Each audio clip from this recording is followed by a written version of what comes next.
après les croissants et la tarte tatin, je m'attaque aujourd'hui à un autre monument de la pâtisserie française, le flan. Alors vous pouvez en trouver avec de la pâte feuilletée, mais traditionnellement ça se fait quand même avec de la pâte brisée, et c'est ce qu'on va faire tout de suite.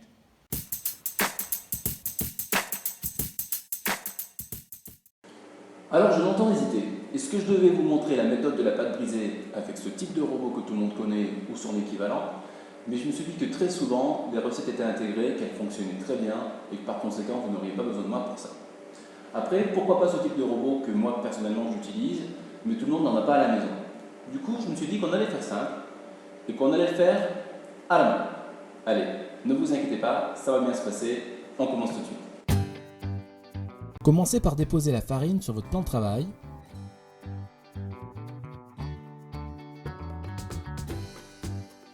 Et faites un puits au centre.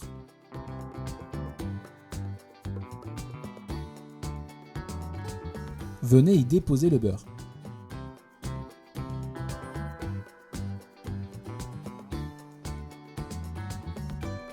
Et à l'aide d'une corne ou d'un couteau de cuisine, hachez l'ensemble.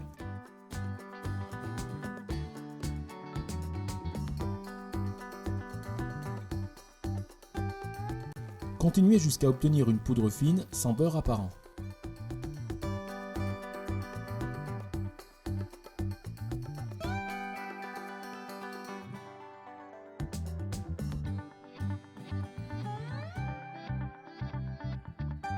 Reformez alors à nouveau un puits.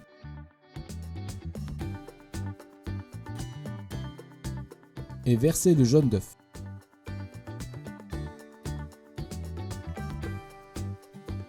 Mélangez à nouveau. Cette méthode permet d'obtenir une pâte brisée extrêmement sablée.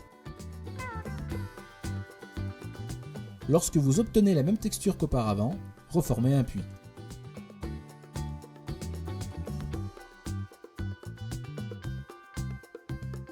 Et versez le lait ainsi que le sucre et le sel. Mélangez à nouveau.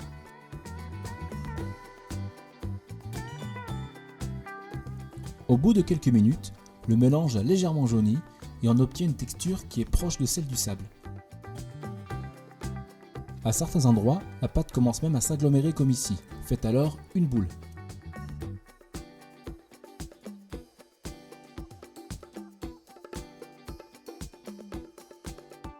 La pâte n'est pas totalement terminée encore, il faut maintenant la phraser. Pour cela, je viens aplatir la pâte avec la paume de ma main. J'aplatis,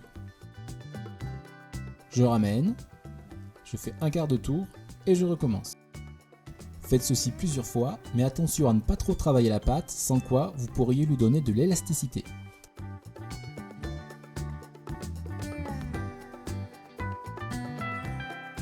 Reformez une boule et maintenant le fonçage. Alors le fonçage, c'est le fait de mettre de la pâte au fond d'un cercle, généralement un cercle à tarte. C'est une opération un peu délicate lorsqu'on ne l'a jamais fait, surtout avec un cercle un peu haut comme celui-ci. Du coup, je vais vous donner une technique super simple à reproduire chez vous et qui va vous donner un super résultat. Allez, regardez. Avec un pinceau, je commence d'abord par beurrer les parois du moule. Ceci pour aider à un bon démoulage, mais le beurre va aussi nous aider à foncer la pâte et permettre une bonne coloration à la cuisson.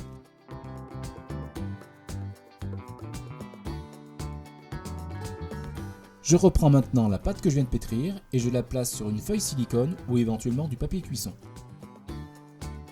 J'appuie légèrement.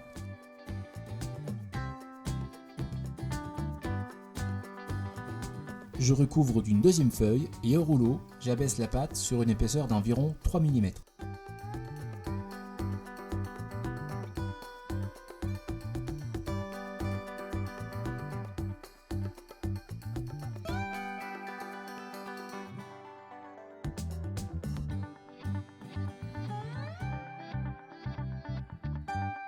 Et à l'aide de mon cercle, j'emporte-pièce la pâte au centre et enlève l'excédent.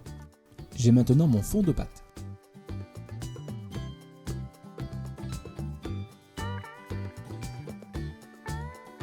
Rapidement, je reforme une boule et viens la déposer sur une feuille.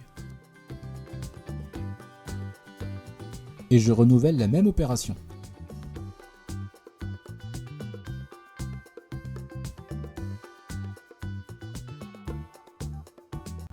Une fois la même épaisseur obtenue, je découpe des bandes légèrement plus larges que la hauteur du moule.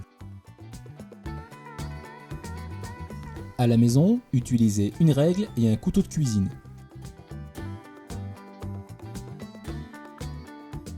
J'enlève l'excédent de pâte.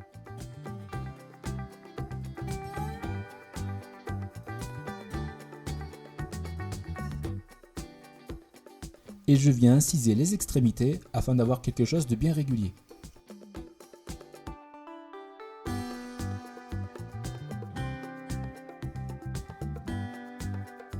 Puis, un peu à la manière d'un croissant, je viens enrouler chaque bande sur elle-même.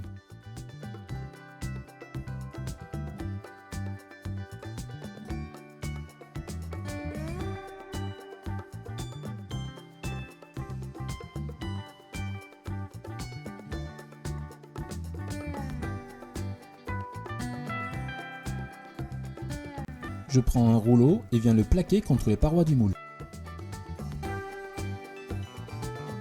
Et je déroule.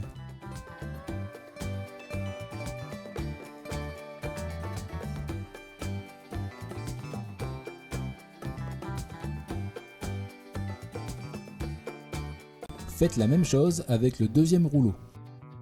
Pour les plus chevronnés et exigeants d'entre vous, faites l'inverse, c'est-à-dire commencez par les extérieurs du moule, puis venez déposer le disque de pâte sablée au fond. Ceci vous permettra de n'avoir aucune jointure apparente à la base du flanc.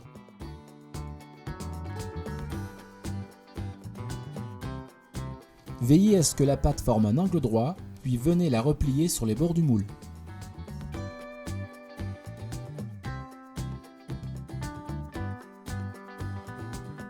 Passez-y le rouleau dans un sens, puis dans l'autre.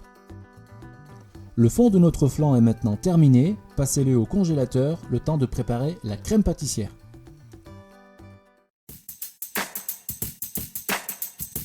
Comme ici, préparez déjà tout le matériel et tous les ingrédients. Je commence d'abord par venir fendre ma gousse de vanille en deux.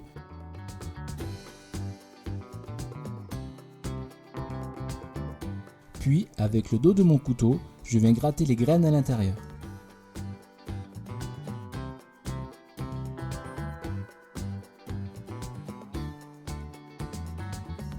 Je verse alors le lait et la crème dans la casserole.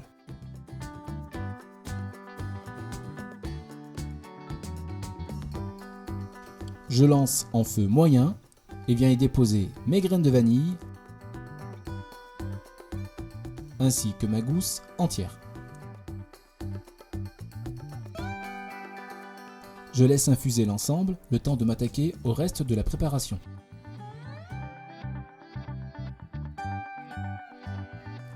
Dans un cul de poule, je verse les œufs et le sucre. Je fais maintenant blanchir, c'est-à-dire mélanger jusqu'à faire fondre l'intégralité du sucre.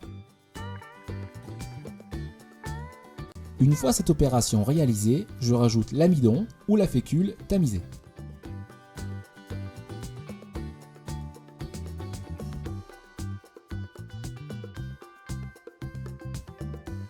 Je mélange à nouveau jusqu'à obtenir une texture bien homogène.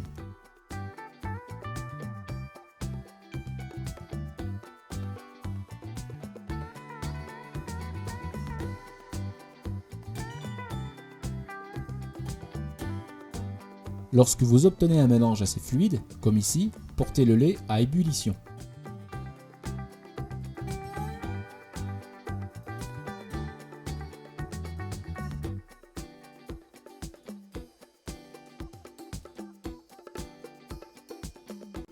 À frémissement, versez tout ou partie du lait dans l'appareil.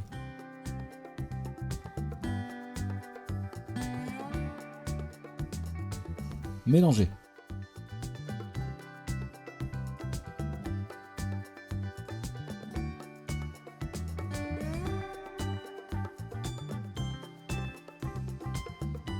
Hors du feu, reversez maintenant cette préparation dans le lait chaud.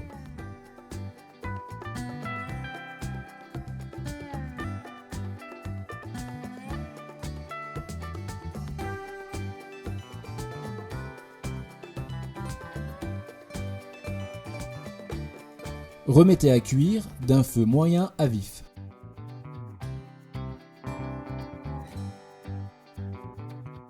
À partir de maintenant, remuez sans discontinuer jusqu'à la fin de la cuisson.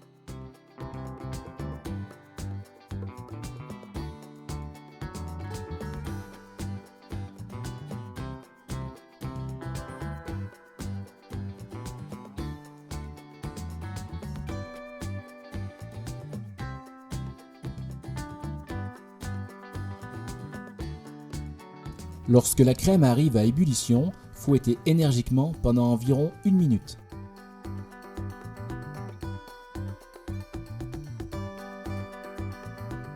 La crème est prête, on peut passer à la suite.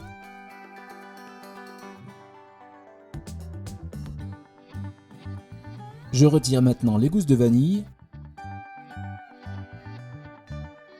et viens verser la crème dans mon fond de pâte congelé.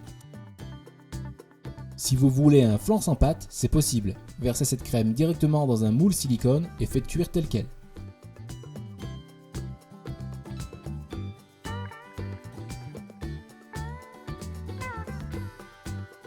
A l'aide d'une corne ou d'une spatule, je viens lisser la surface du flan.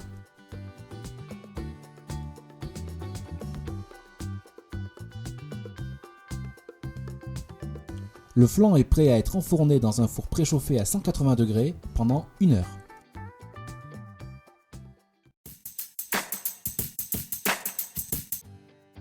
Le flan est cuit et il est légèrement tremblotant, ce qui est normal.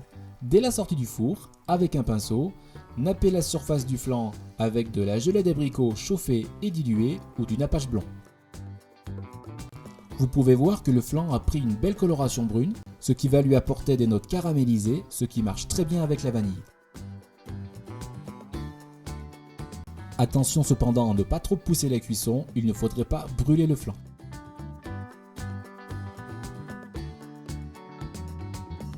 Il faut maintenant faire refroidir le flan au réfrigérateur pendant au moins 2 à 3 heures.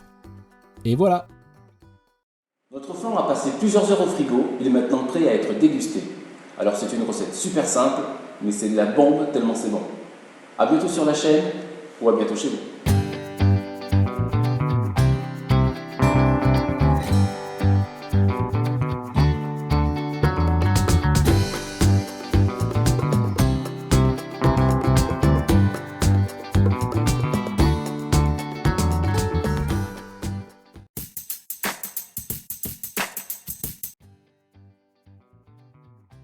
Certains d'entre vous m'ont demandé de découper le gâteau afin de pouvoir voir à l'intérieur. Et comme une promesse est une promesse, voilà!